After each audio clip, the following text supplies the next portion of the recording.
Alright guys, TacticalRab back again today. I hope you're all doing well and enjoying your day so far. And after OpTic's great start to stage 3 with Prolute in the team instead of iLLeY, the question has been raised, if iLLeY does come back to full health at a rather awkward time for the team, is he going to be able to sub straight back into the team, or would they actually prefer to keep Prolute, given their good practice seemingly over the last few weeks or so? Rumour has it that as soon as iLLeY's ready, he will slot back in regardless of the circumstances. Very much intrigued to your thoughts in the comment section below. Hit the like button if you enjoy, subscribe if you're new as always, I'll greatly appreciate it. Really up to the channel, thank you very much indeed for doing that. Plenty to dive into today. First thing I wanted to mention after this kind of nice little clutch here for MajorManiak was them, of course, well, right now, not even on the starting team, and of course, Minnesota showed that worked out rather well for them in yesterday's match at the very least. But this is kind of a kind of hot take here from Sight. CDL should get rid of map vetoes. Back in the day, I'm pretty sure vetoes didn't used to exist, or at least in certain situations, they never used to exist. It was kind of like, okay, in winners round 1, you will play these maps. In winners round 2, you shall play these maps. And then at the grand finals, it's like, okay, this is the map set that you're given. You've got to be good at every single map. And of course, what it does mean is that some teams can get blessed, effectively. They might just get a map set which has their best maps in, and then the other team has their worst maps, and unfortunately, they have no real chance to deal with it. However, like, map vetoes in general can make things maybe slightly more boring, just because you get less map variety in a sense from certain teams, and also the fact that some teams can just auto veto a particular map. So let's say, like, I just hate Kavutu Control, like, I can just ban it every single series I play and never have to play it ever, which maybe is kind of, well, maybe shouldn't be the case. So that's been some talk about this, and as TJ and Simp says, basically this awful take, not a good idea at all. And well, even Jacob says vetoes are lame though. So some of these guys seem to agree. As X says, when you pick Tusker Control versus Toronto, I can see why you have this take. But I mean, Jacob was basically saying, look, the fact that you can auto veto stuff seems a bit stupid to me. And he goes on to say right here, so as Rambo Ray says in the reply, I'm actually surprised that you think vetoes are bad. What would be the alternative? Kind of tough with league matches now, but in an actual tournament format, I would go for predetermined maps. The fact that teams can have an auto veto map is dumb to me. So that's rather interesting, actually, the way that league matches would work.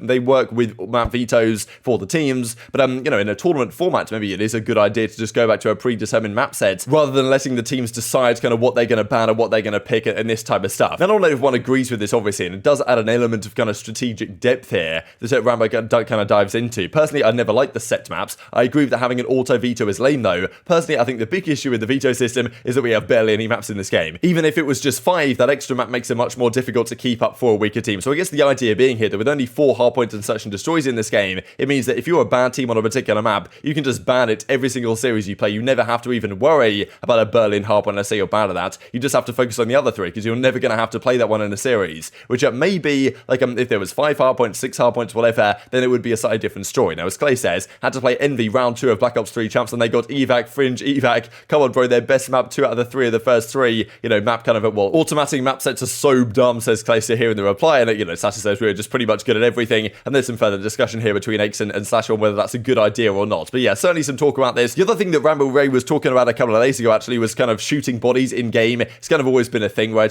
Players come up, they shoot the bodies of the other team. It doesn't really seem like the players care about this at all. As Rambo says, people talking trash in game and stuff like that, it remains the only way of communication between players to a degree, is to kind of shoot back. And it does seem like the fans get much more riled up about this than the players themselves. So I'm pretty sure, I even remember one, I'm sure you guys remember it as well. It was Gunrunner, maybe it was a Domination or something. It was FaZe versus the Huntsman back in Modern Warfare, and Simp killed Scump and shot his body. That still rings in the memory of the COD scene, I think, just because it was such a big backlash after that.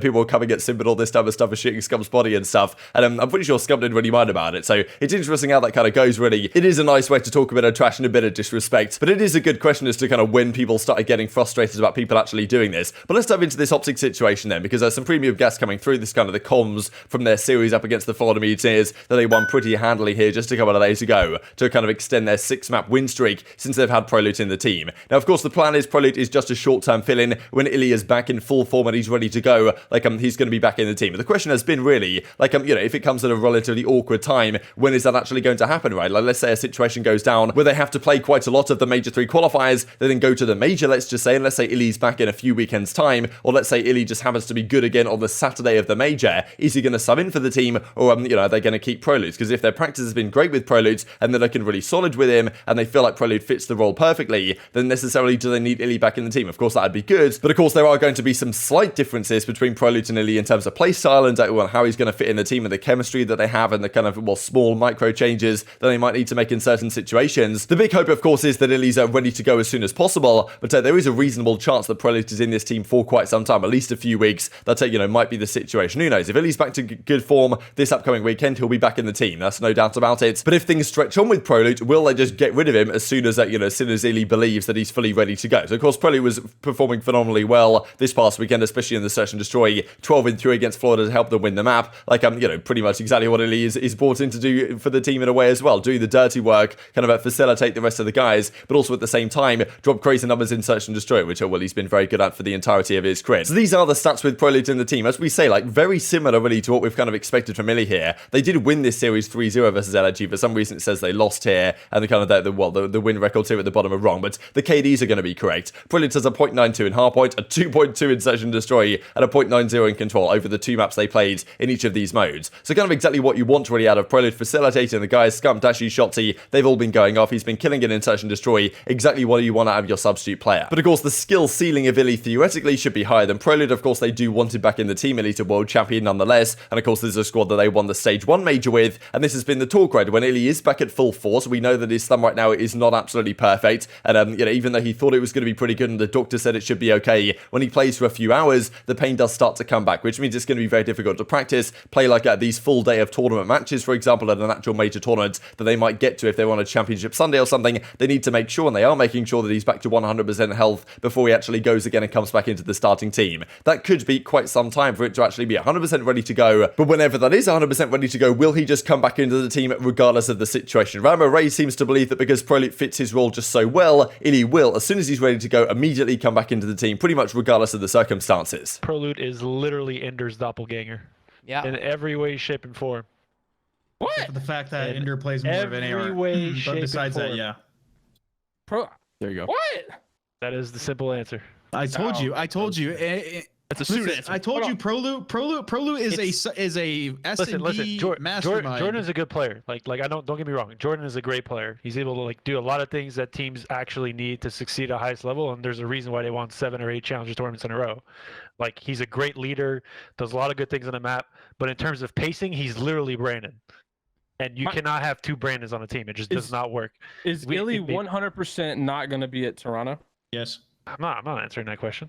Why not? What's it matter at this point? Well, no, Hector already said it on the podcast. No, General's not going to be at Toronto because Hector said it. I said iLLeY. I said iLLeY. iLLeY 100%. Oh, I don't think going to play. We are trying to get in. Like, here's the easy answer. We're trying to get Ender back as fast as we can. What I'm saying is it 100% out. There's no guarantee in anything. He could be back next week, could be back 2 weeks, could be 3 weeks. Like, we generally don't know. Whenever he's fully healed is when he's playing again. What is the timeline to where you don't put him back in if he can play? I honestly don't think there is one. So even if the day before the event, personally, I don't think there is one. Because again, like, the biggest thing here is the fact that, and one of the things that I'm happiest with Prolute, which I didn't think would go, like, I mean, obviously I had a good understanding of what we were getting into, but in terms of how seamless he's fit into our system and how comparable he is to Ender in playstyle, it's just night and day in terms of team pacing and how easy it makes it for everyone else to kind of play the game. But is this actually a good idea, right? Because let's say they play for a few weeks here, they've got some good practice in with Prolute. Like, of course, they've got 5 qualification games to play. They're currently 6-map win streak, obviously 3-0, their first couple of series. Their series get harder from here, though. They play FaZe, of course, next weekend. They play Toronto, I believe, after that. I think they play New York as well. So they have some pretty difficult series to finish out their group stages. But let's say they go 2-1 out of those remaining 3 matches. They have a pretty good result. They go into the major with a pretty good seed. And then just before the major, iLLeY is now ready to go again. What do you do in that circumstance, right? Do you bring iLLeY straight back into the team for the major? That seems to be the implication of what Rambo's saying. That, like, yes, Prolute's done a great job as the sub. He's going to do well for the qualifiers. But, like, let's say they just look unreal for these qualifiers. They win absolutely everything. They win all the maps. Would they, in that circumstance, immediately put Prolute back to the bench and bring iLLeY back if they really feel confident in this Prolute lineup and at the major they could really do some damage? If they're not sure that iLLeY is going to be still firing at 100% and the kind of small changes that might make to their playstyle. Of course, look, we have seen teams go to events and have great success with players subbing in effectively last minute, as we saw from, of course, the Los Angeles Guerrillas at Major 2. Now, this kind of was the big talking point for me, because Spart comes into this team,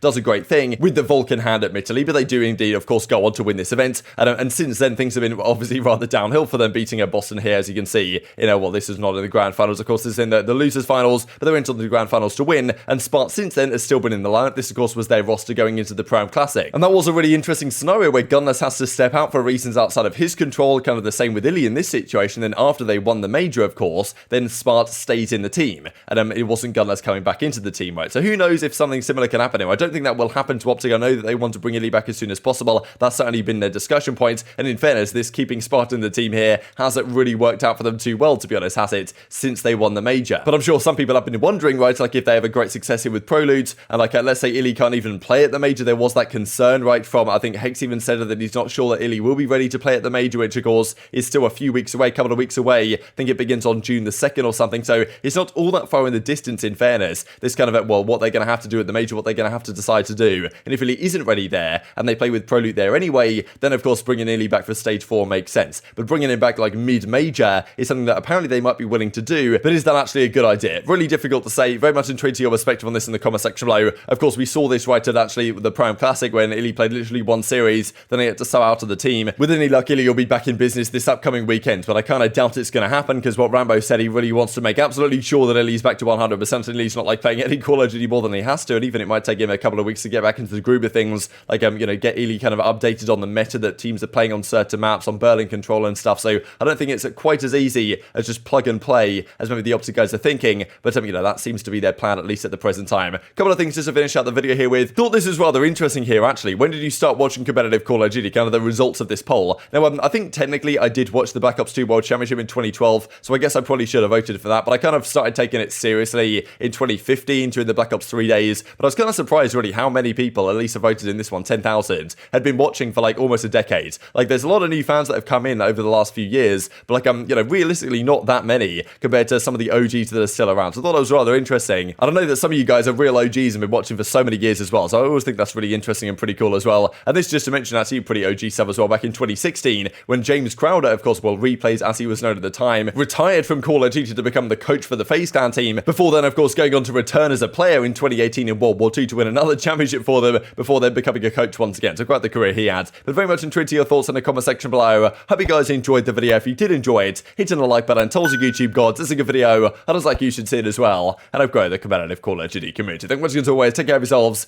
and I'll see you next time.